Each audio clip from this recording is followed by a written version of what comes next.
Chapter 13. Meanwhile, the tattoo had sounded in their village square. The people had returned from their work. The herd lowed as in the clouds of golden dust it crowded at the village gate. The girls and the women hurried through the streets and yards, turning in their cattle. The sun had quite hidden itself behind the distant, snowy peaks. One pale bluish shadow spread over land and sky. Above the darkened gardens, stars just discernible were kindling, and the sounds were gradually hushed in the village. The cattle, having been attended to and left for the night, the women came out and gathered at the corners of the streets, and cracking sunflower seeds with their teeth, settled down on the earthen embankments of the houses. Later on, Bianca, having finished milking the buffalo and two other cows, also joined one of these groups. The group consisted of several women and girls, and one old Cossack man. They were talking about the Obrek who had been killed. The Cossack was narrating, and the woman questioning him. "I expect he'll get a handsome reward," said one of the women. "Of course. It's said they'll give him a cross. Mosev did try to wrong him, took the gun away from him. But the authorities in Kislar heard of it. A mean creature that Mosev is." "They say Lukashka has come home," remarked one of the girls. "He and Nazarka are merrymaking at Yamka's." Yamka was an unmarried, disreputable Cossack woman who kept an illicit pothouse. "I heard say they had drunk half a pailful." "What luck that snatcher has," somebody remarked. "A real snatcher. But there's no denying he's a fine lad. Smart enough for anything. A right-minded lad. His father was just such another. Daddy Kiryak was. He takes after his father. When he was killed, the whole village howled. Look, there they are," added the speaker, pointing towards the Cossacks who were coming down the street towards them. "And Ergashov has managed to come along with them too, the drunkard." Lukashka, Nazarka, and Ergashov, having emptied half a pail of vodka, were coming towards the girls. The faces of all three, but especially that of the old Cossack, were redder than usual. Ergashov was reeling and kept laughing and nudging Nazarka in the ribs. "Why are you not singing?" he shouted towards the girls. "Sing to our merrymaking, I tell you." They were welcomed with the words, "Had a good day? Had a good day."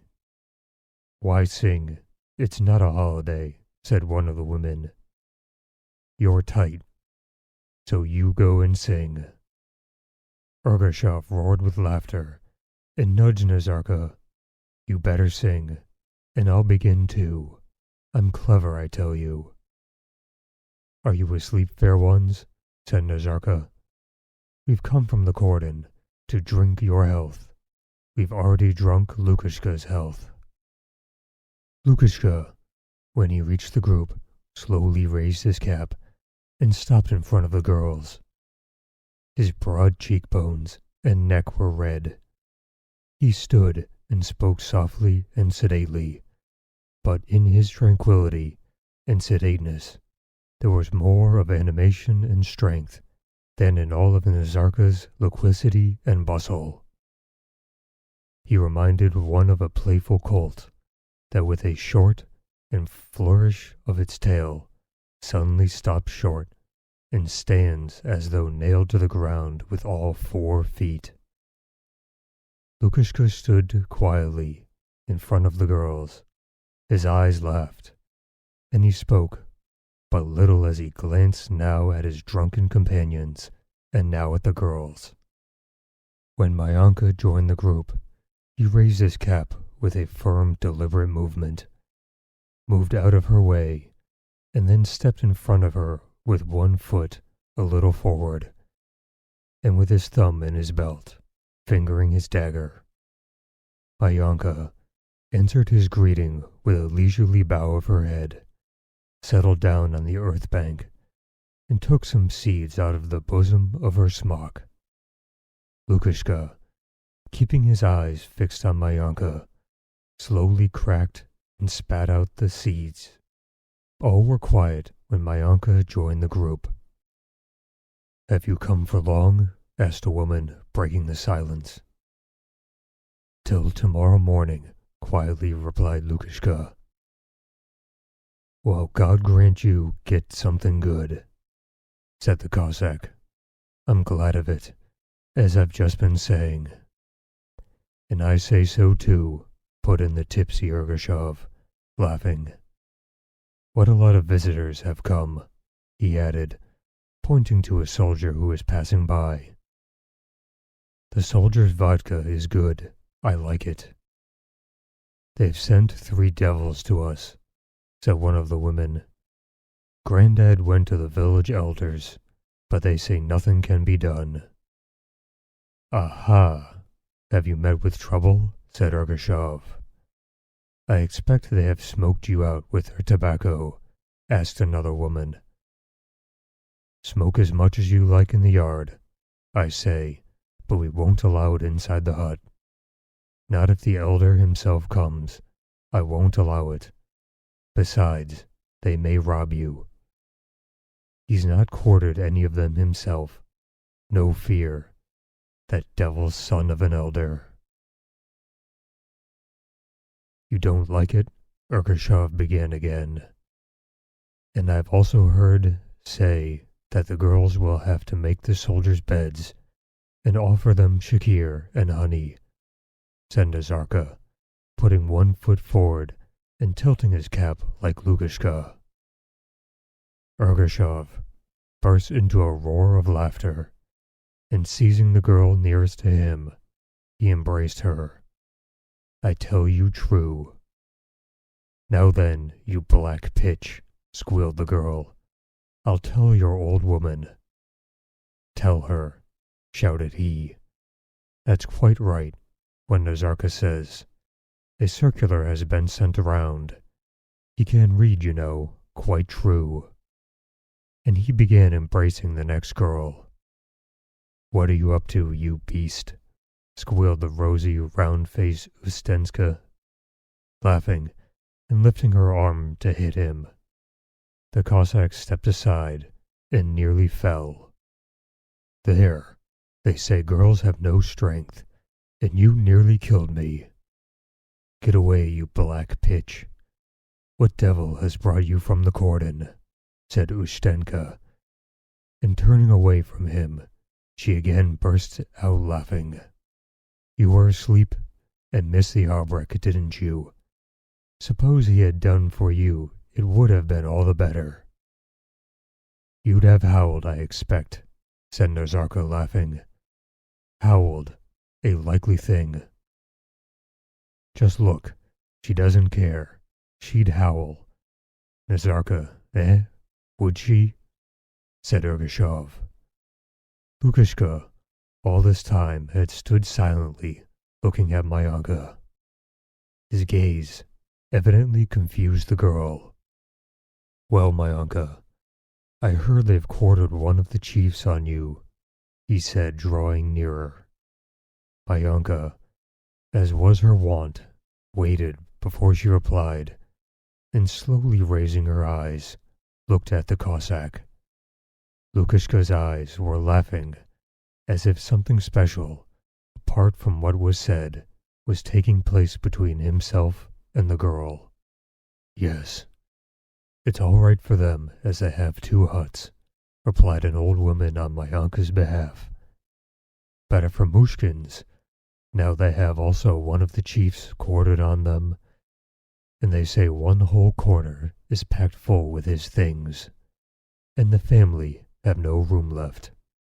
Was such a thing ever heard of as that they should turn a whole horde loose in the village? She said. And what the plague are they going to do here? I've heard say they'll build a bridge across the Terek, said one of the girls. And I've been told they will dig a pit to put the girls in, because they don't love the lads, said Nazarka, approaching Utstenka, and he again made a whimsical gesture which set everybody laughing. And Ergashov, passing by Myanka, who was next in turn, began to embrace an old woman. Why don't you hug Myanka? You should do it to each in turn, said Nazarka. No, my old one is sweeter, shouted the Cossack, kissing the struggling old woman. You'll throttle me, she screamed, laughing. The tramp of regular footsteps at the other end of the street interrupted their laughter. 3 soldiers, in their cloaks, with their muskets on their shoulders, were marching in step to relieve the guard by the ammunition wagon.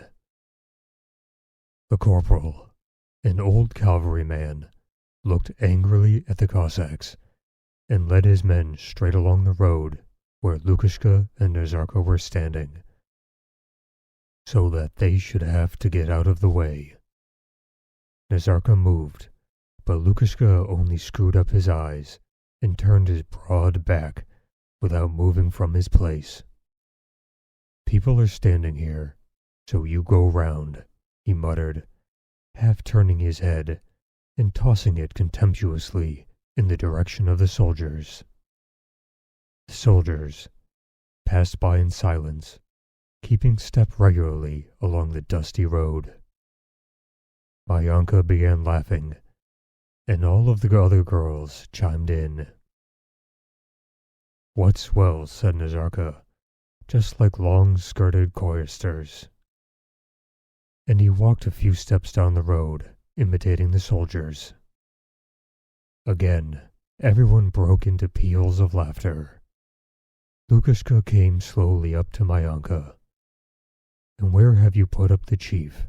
He asked. Myanka thought for a moment. We've let him have the new hut, she said. And is he old or young? Asked Lukashka, sitting down beside her. Do you think I've asked? Answered the girl. I went to get him some shakir, and saw him sitting at the window with Daddy Eroshka. Red-headed he seemed, and they've brought a whole cartload of things. And she dropped her eyes. Oh, how glad I am that I've got leave from the cordon, said Lukashka, moving closer to the girl and looking straight in her eyes all the time. And have you come for long? Asked Myanka, smiling slightly. Till the morning. Give me some sunflower seeds, he said, holding out his hand. Myanka now smiled outright and unfastened the neckband of her smock. Don't take them all, she said.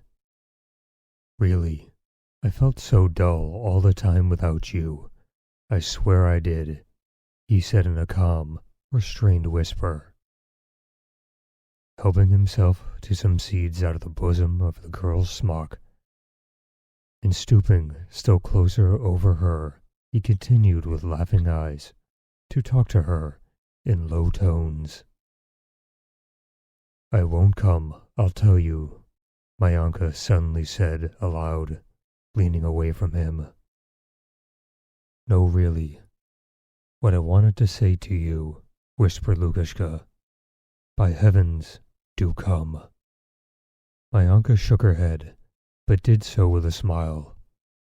Nursey Myanka, hello, Nursey.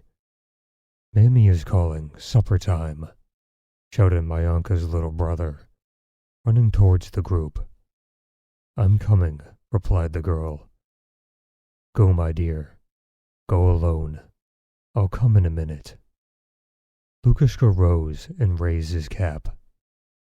I expect I'd better go home too. That will be best, he said. Trying to appear unconcerned, but hardly able to repress a smile, and he disappeared behind the corner of the house. Meanwhile, night had entirely enveloped the village. Bright stars were scattered over the dark sky. The streets had become dark and empty. Nazarka remained with the women on the earth bank, and their laughter was still heard. But Lukashka, having slowly moved away from the girls, crouched down like a cat, and then suddenly started running lightly, holding his dagger to steady it. Not homeward, however, but towards the cornet's house. Having passed 2 streets, he turned into a lane, and lifting the skirt of his coat, sat down on the ground in the shadow of a fence. A regular cornet's daughter, he thought about Myanka. Won't even have a lark, the devil. But just wait a bit. The approaching footsteps of a woman attracted his attention. He began listening, and laughed, all by himself. Myanka, with bowed head, striking the pales of the fence with a switch, was walking with rapid, regular strides straight towards him. Lukashka rose. Myanka started and stopped. "What an accursed devil! You frightened me. So you have not gone home," she said, and laughed aloud. Lukashka put one arm around her, and with the other raised her face.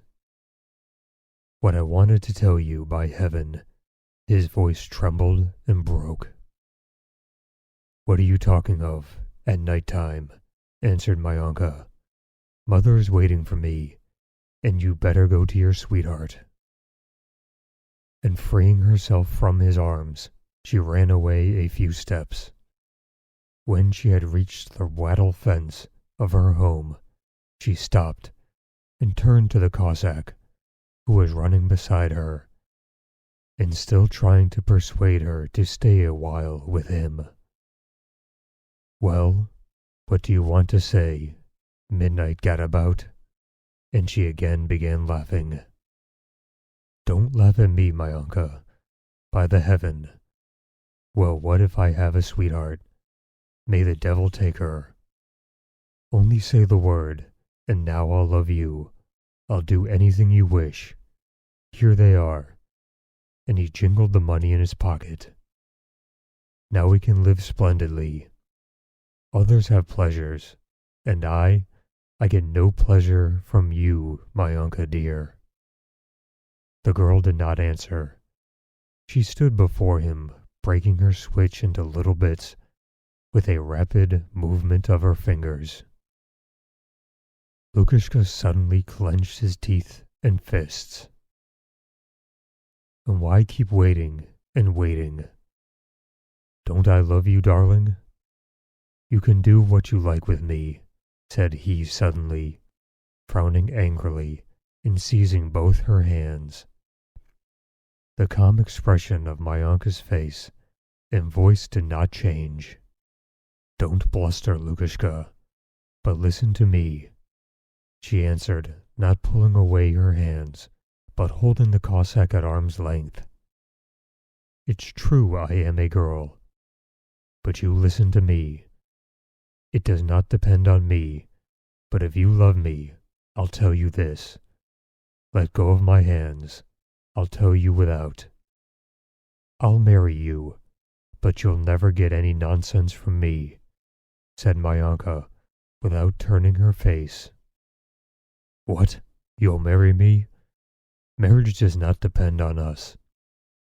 Love me yourself, Myanka dear," said Lukashka, from sullen and furious, became again gentle, submissive, and tender, and smiling as he looked closely into her eyes. Myanka clung to him and kissed him firmly on the lips. "Brother dear," she whispered, pressing him convulsively to her. Then, suddenly tearing herself away, she ran into the gate of her house without looking round. in spite of the Cossacks' entries to wait another minute to hear what he had to say. Maryanka did not stop. "Go," she cried. "You'll be seen. I do believe that devil our lodger is walking about the yard." "Cornet's daughter," thought Lukashka. "She will marry me. Marriage is all very well, but you just love me." He found Nazarka at Yamka's house, and after having a spree with him, went to Danka's house, where, in spite of her not being faithful to him, he spent the night.